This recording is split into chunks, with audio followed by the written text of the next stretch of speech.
Hello friends, एक बार फिर से आपका मेरे चैनल में स्वागत है। फ्रेंड्स, आज पूरे 6 डेज़ बाद मैं लाइब्रेरी में आई हूँ और मैंने अपनी पढ़ाई को कंटिन्यू किया है डीएसएसबी के लिए। और जो लोग अभी मेरे चैनल पे न्यू हैं तो मैं बता दूँ कि मैं डीएसएसबी, टीजीटी, एसएसटी की प्रिपरेशन कर रही हूँ।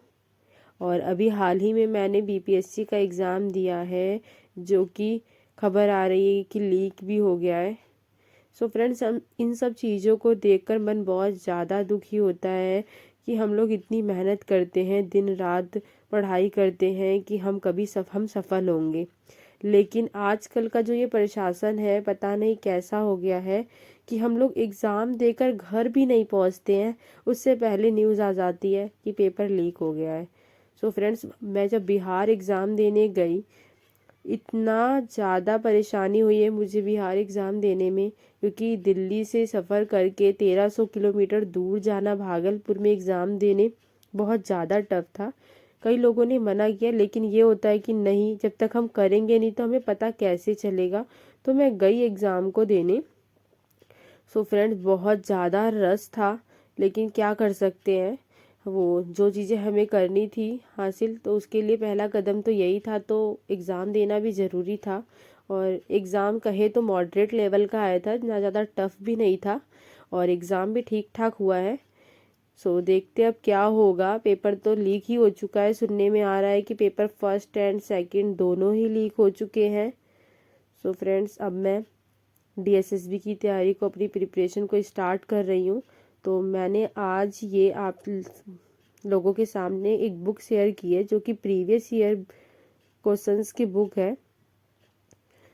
आज पहले सबसे मैंने अपने जो नोट्स थे, जहाँ से मैं रोज़ अपने नोट्स कंप्लीट करती हूँ, तो पहले मैंने उस पार्ट को कवर किया। देन मैं क्वेश्चन देख रही थी प्रीवियस ईयर के, कि जो चीज़ें हम पढ़ रहे हैं उसमें से एग्ज़ाम में आते भी हैं क्वेश्चन या नहीं। फ्रेंड्स, मैं आप लोगों के साथ ये बुक शेयर करी थी। ये ज़्यादा कॉस्टली नहीं है बुक, आप लोगों को ये आई थिंक 120 में मिल जाएगी मार्केट में ईजिली। इसमें आपको 5 मॉडल पेपर भी दिए हुए हैं, 5 ईयर के प्रीवियस ईयर क्वेश्चंस भी दिए हुए हैं, और प्रैक्टिस सेट्स भी दिए हुए हैं 5। तो मैंने ये ली, ज़्यादा नॉर्मल थी बुक, तो फिर मैंने यही परचेज़ किया अभी, तो मैं इन्हीं में क्वेश्चंस लगा रही थी। फ्रेंड्स, मैंने अभी जो अपनी डीएसएसबी की प्रिपरेशन के लिए एक स्ट्रेटेजी तैयार करी है, मैंने 6 घंटे की पढ़ाई का शेड्यूल उसमें बनाया है कि मिनिमम मैं 6 आवर्स की पढ़ाई तो कंटिन्यू करूँगी अपनी। तो 3 आवर्स मैंने अपने हिस्ट्री और पॉलिटिक्स, मतलब कहते हैं सोशल साइंस पार्ट को दिया है, और 3 घंटे जो दिए हैं मैंने, वो अपने जर्नल पार्ट को दिए हैं। क्योंकि आप लोग जानते हैं कि डीएसएसबी में एक जर्नल पार्ट भी उतना ही मैटर करता है जितना कि आपका सब्जेक्ट मैटर करता है। तो हमें जर्नल पार्ट को भी हम छोड़ नहीं सकते। जैसे बिहार का एग्ज़ाम था, तो उसमें जर्नल पेपर बहुत ज़्यादा नॉर्मल था, बट डीएसएसबी में ऐसा नहीं है। जर्नल पेपर के लिए भी हमें बहुत मेहनत करनी है, जिसे कहते हैं। तो बस हमें अपने जर्नल पेपर को भी साथ लेकर चलना होगा उसमें। जैसे हमें मैथ्स, रीजनिंग, इंग्लिश, हिंदी सबको साथ में लेके चलना है, सबको सब पे ध्यान देना है। 100 मार्क्स का जर्नल पेपर आएगा, तो 100 की हमारी सब्जेक्ट आएगा। ये देखिए, आप प्रैक्टिस सेट भी इसमें दिया हुआ है, और मॉडल पेपर भी दिया हुआ है, तो आप यहाँ से भी क्वेश्चंस को देख सकते हैं।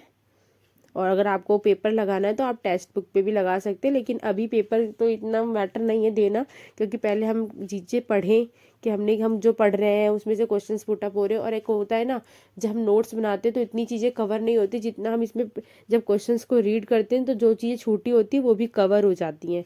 तो मुझे लगता है कि ये बेटर है अपनी प्रिपरेशन को अच्छा करने के लिए, बेटर ऑप्शन है। तो आप लोग भी इसे ले सकते हैं और अपनी प्रिपरेशन का पार्ट बना सकते हैं। फ्रेंड्स, अब जो भी टाइम बचा है मैं अपने डीएसएसबी की प्रिपरेशन को दूंगी, क्योंकि एक कहते हैं ना लास्ट ऑप्शन टाइप का, तो यही एक एग्ज़ाम है जिसे हमें बहुत अच्छे से करना होगा।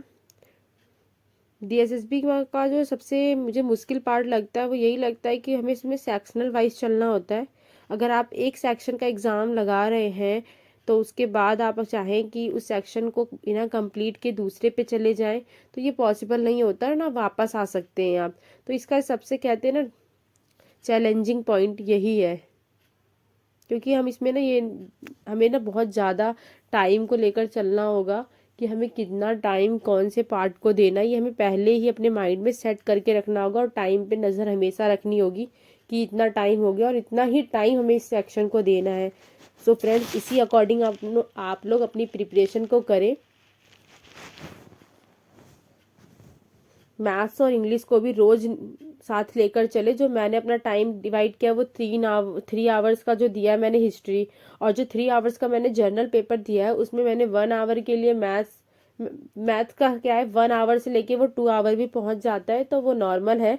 और 1 आवर इंग्लिश को मैं रोज करना है। और जो करंट अफेयर है मैं अभी नहीं कर रही हूँ करंट अफेयर्स, जब वो एग्जाम की डेट अनाउंस होगी मैंने तब सोचा है, तब मैं करंट अफेयर्स लेके चलूंगी।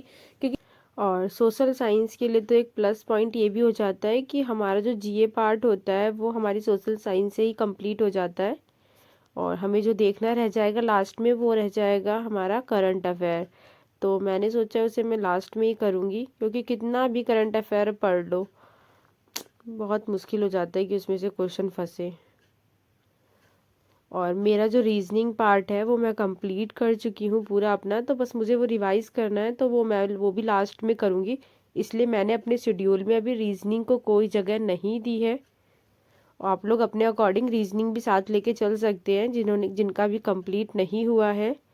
और फ्रेंड्स, मैं आप लोगों को आगे आने वाली वीडियो में ये भी बताऊंगी कि आपको अपने हर सेक्शन को कितना टाइम देना है, और हर सेक्शन में किस किस टाइप के कैसे क्वेश्चंस आएंगे, ये सारी चीज़ें एनालाइज करके मैं आप लोगों के साथ ज़रूर शेयर करूँगी।